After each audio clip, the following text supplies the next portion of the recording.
5% cut-off. We whistle, the chime whistle, engine brake off and regulator open.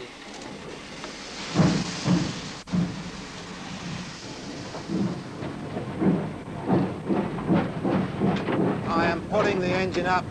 It's at 55% cut-off. This allows the steam to remain in the cylinders longer.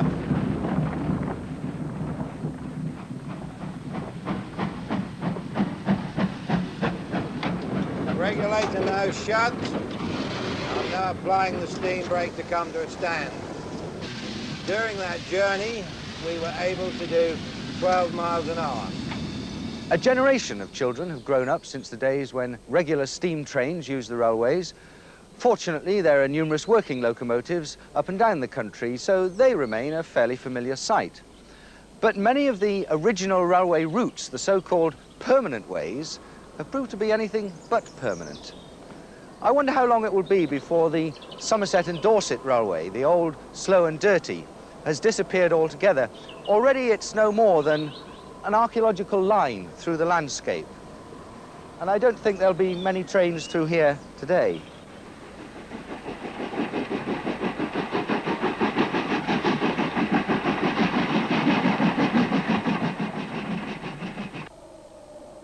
The Somerset and Dorset Joint Railway ran uphill and down dale from Bath to Bournemouth, and it inspired a great deal of affection in its decline.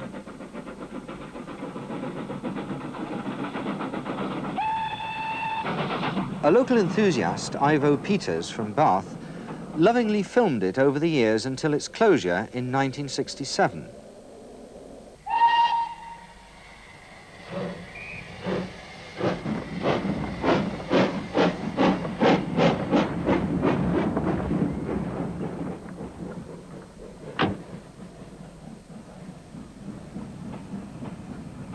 We're lucky to have this record, which so powerfully evokes a past age.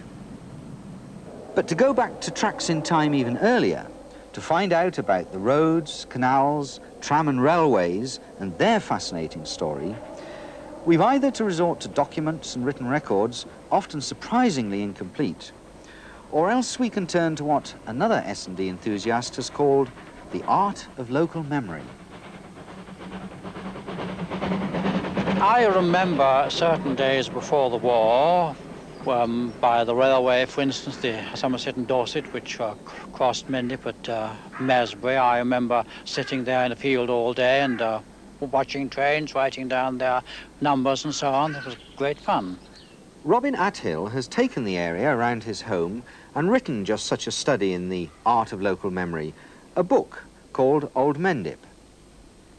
Whether it was coal mining, lead mining, iron forging, paper making, if it went on hereabouts, then Robin Atthill has pieced together the story. When it comes to the transport systems that these industries inspired, then he's also the man to talk to. Dip in the field there, I think it comes straight up there, and then it turned right to Bath in that direction. The signs are there to be seen. The depression left by an old road, for instance. Industry came to northeast Somerset because of the abundant water power and because of the plentiful coal. But there's more to the story than just the transportation of the heavy products of such industries. In the past, transport meant the same as communication. Perhaps it hasn't struck you that until the invention of the telegraph and the telephone, a message couldn't travel faster than a messenger. The countryside was a place of strong independence.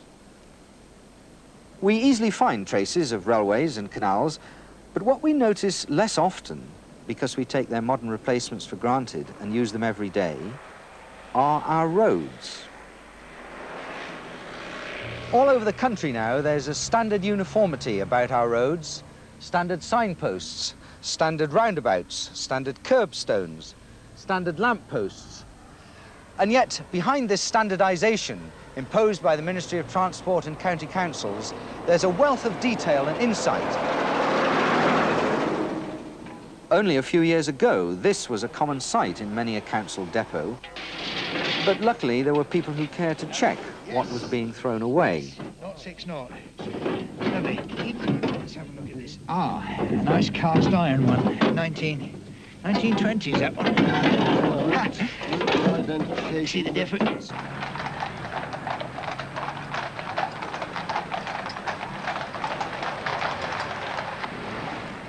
If we brought a time traveller from the past forward in time, he would not only be amazed by our cars and lorries, rather would he marvel at the smooth, unnatural surface of our roads.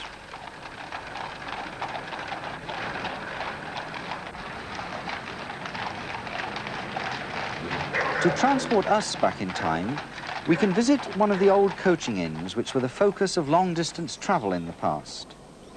This is the Old Down Inn on the old Great Western Road to Exeter.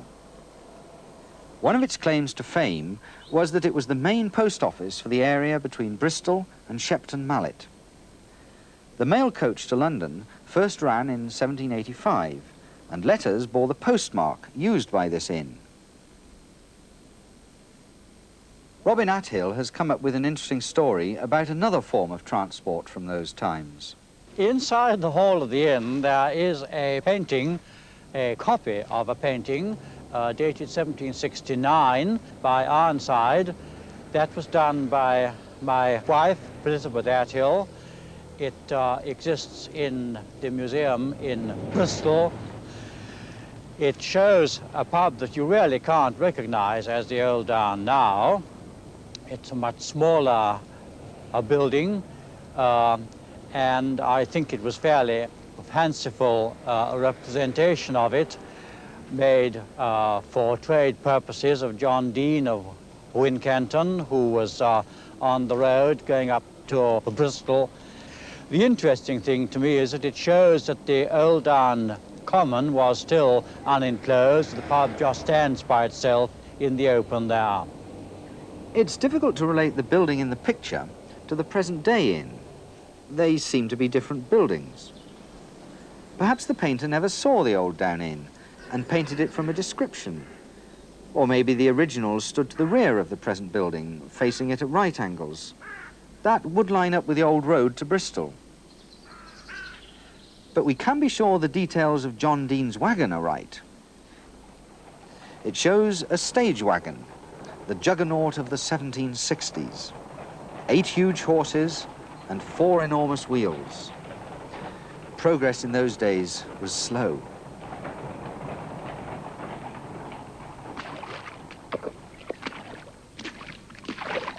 This is the sort of road surface that stage wagon might have encountered.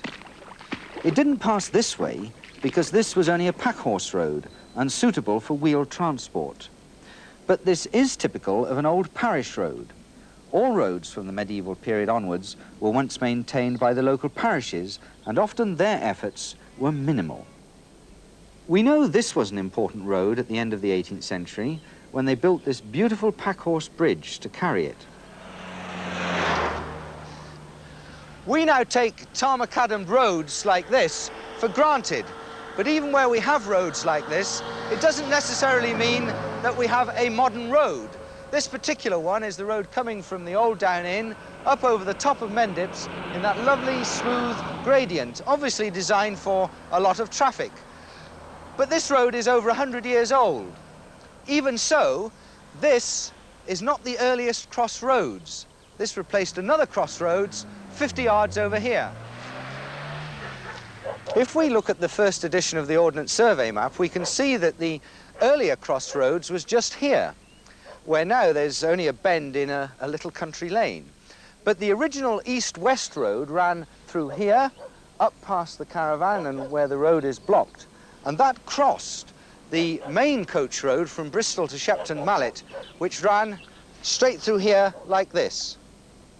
Now, there's nothing to see of that road to the north, back towards the Old Down Inn. It's been ploughed out in what is now a grass field. But if we look here to the south, we can see the line of the road along the edge of this field. It's marked by a slight depression and its bank along the side of it where the molehills are.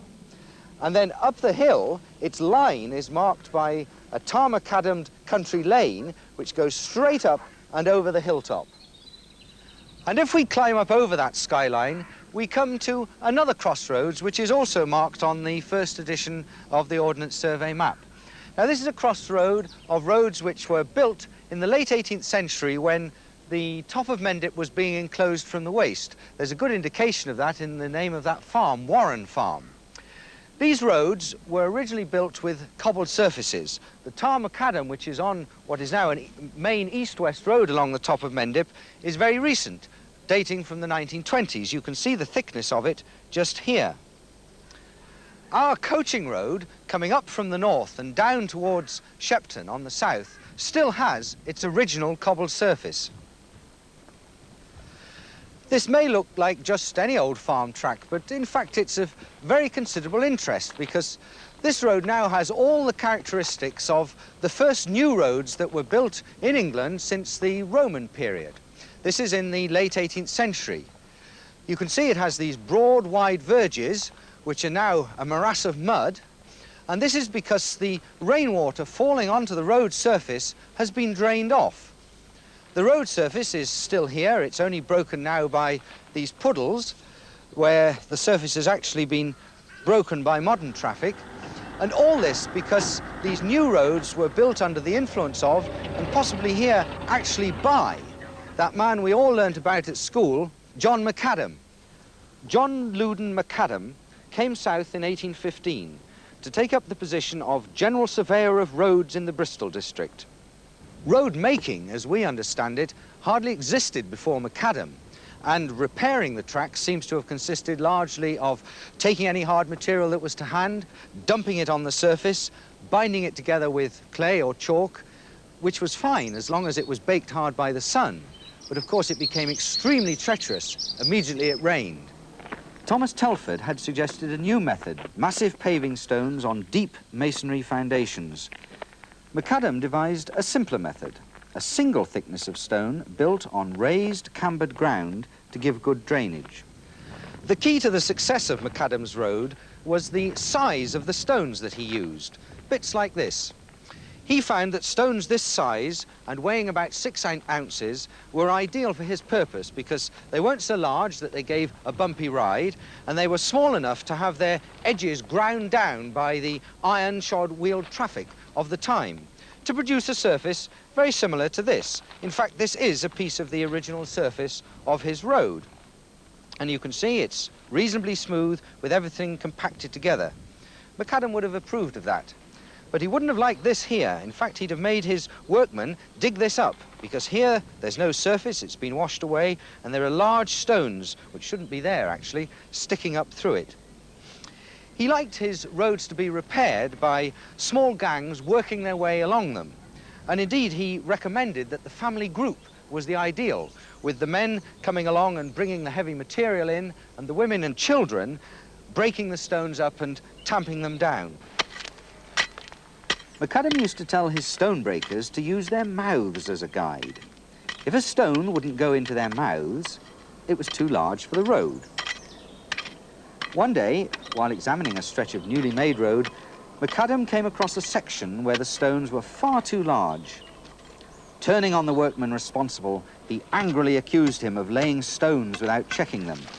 The man denied this, and in doing so, he revealed a mouth of extraordinary capacity and totally devoid of teeth. Later on, Macadam made his workmen use a balance and 6-ounce weight. The thickness of his road was immaterial.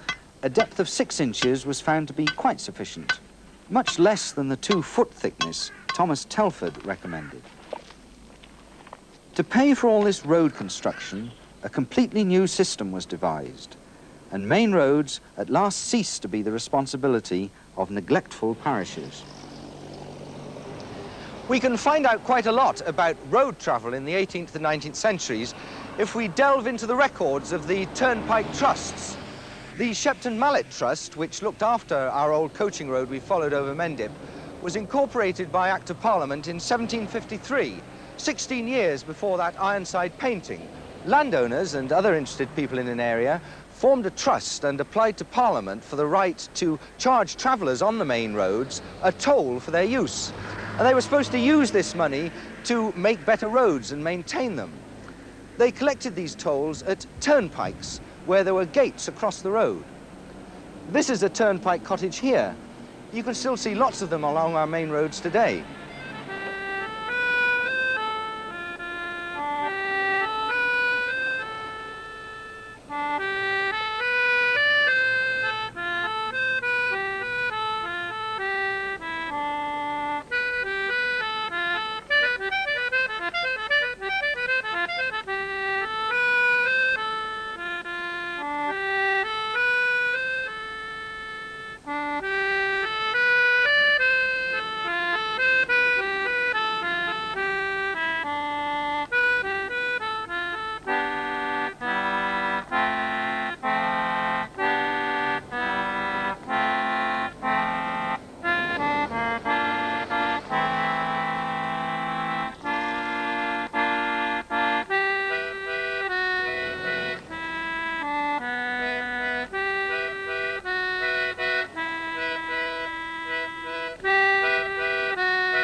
Over 50 toll houses survive and more than 300 milestones remain in the Bristol region alone.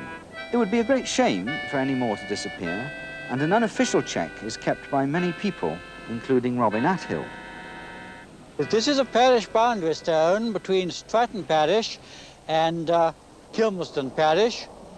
It's got the date on it, 1827, which shows when the stones in this part of the road were all put up.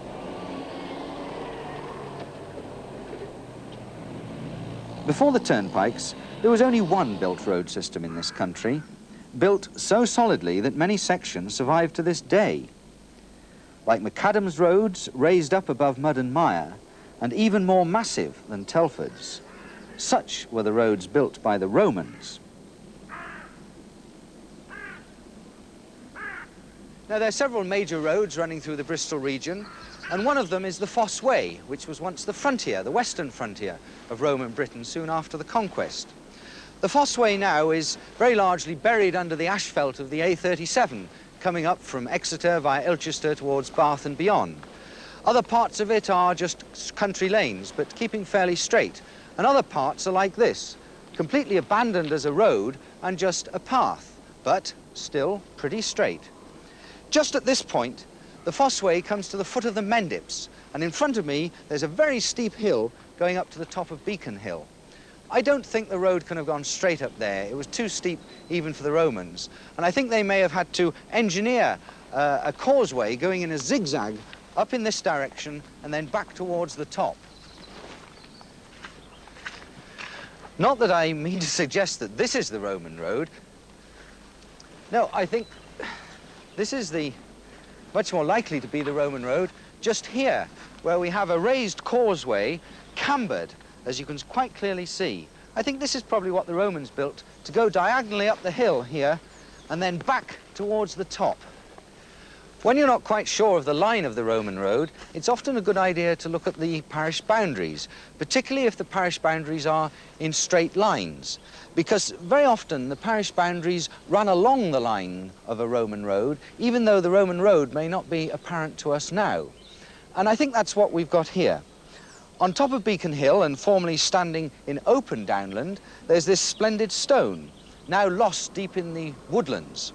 And on this stone we have recorded, on this side, Dalton, now Dalting Parish, 1766, Shepton Parish, and Stoke St Michael Parish on the other side.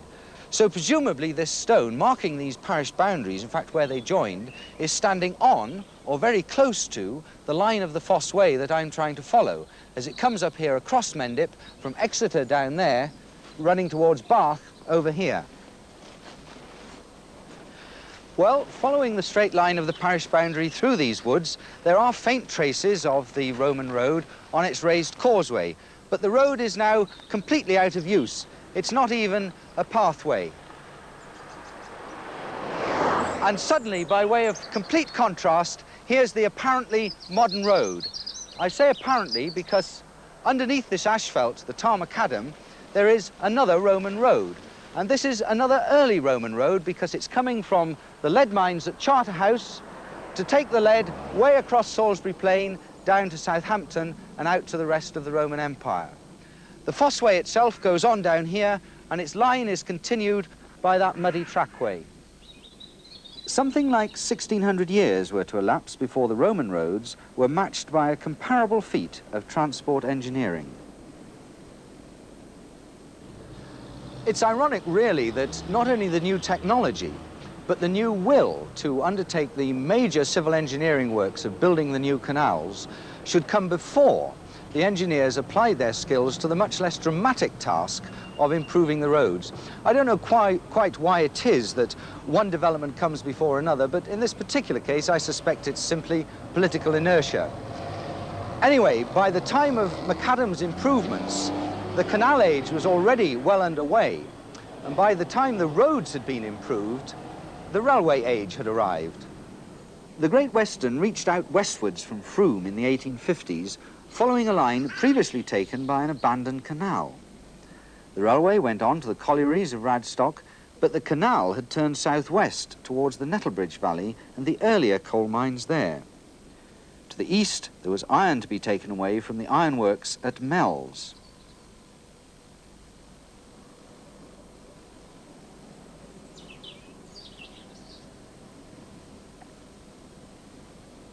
Some sections still hold water, but for most of its route, the Dorset and Somerset Canal is now just a picturesque country walk, with some nice touches of canal architecture along the way.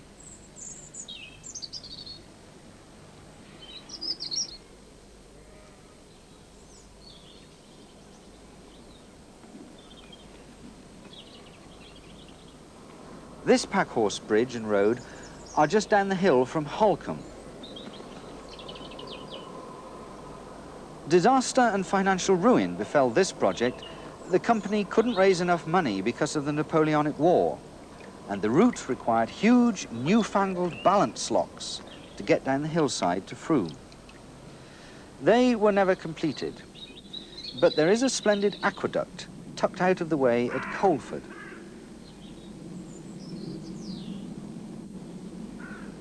Other canals were built in this area, and they went into operation with varying degrees of success.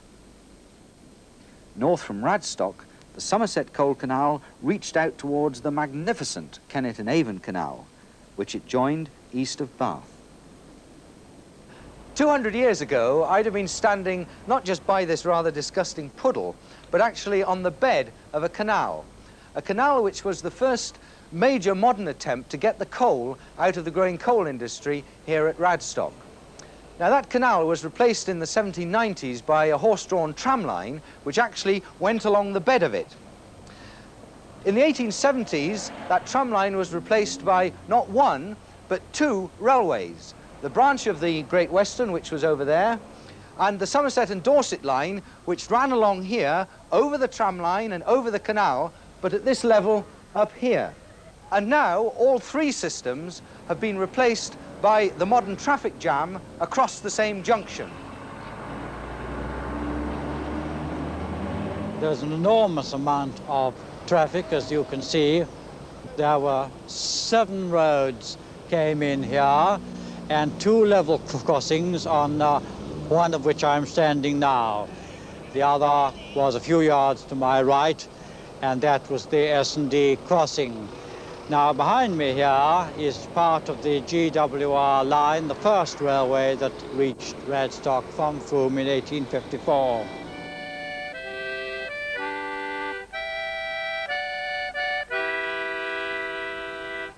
Originally built as a broad gauge line, some modern tracks still remain, but for how long? The level crossing on this line has gone, and nowadays there are no railway lines or gates on the Somerset and Dorset line.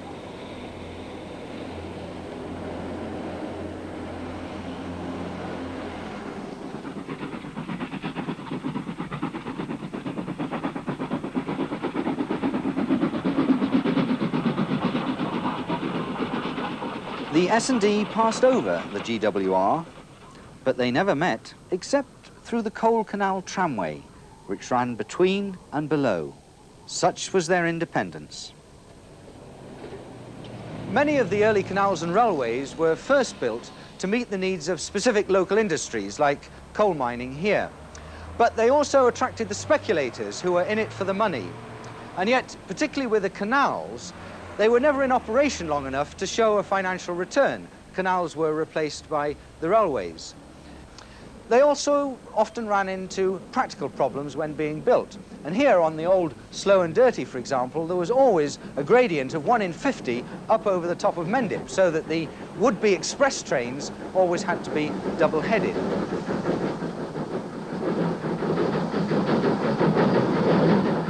The canals had their insuperably steep hillsides. The ironworks closed, coal mining has ceased. No other heavy industry has come. It's the end of an era, a time of change.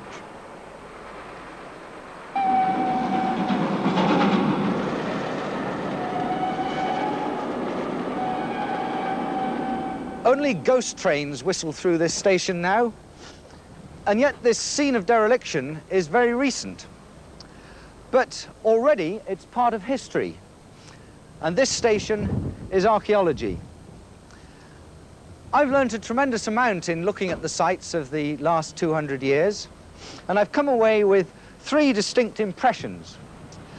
First of all, of the enormous diversity of human effort that there has been. We talk glibly about the Industrial Revolution, and yet when you look at it, it's made up of hundreds and hundreds of separate little bits. Small firms, small companies, whole industries, many of them dominated by one particular person.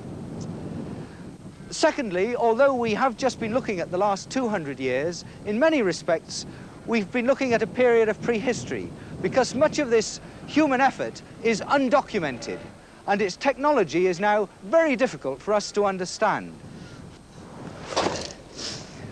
And then, thirdly, I've been completely disabused of the idea that the last 200 years have been ones of inevitable progress. Of course, we have seen new industries spring up and develop, but we've also seen failures, and some of the failures have been catastrophic. Some have meant that whole communities have just disappeared from the landscape. Here we've seen the coal mining industry develop and disappear, and with it has come and gone its own transport systems.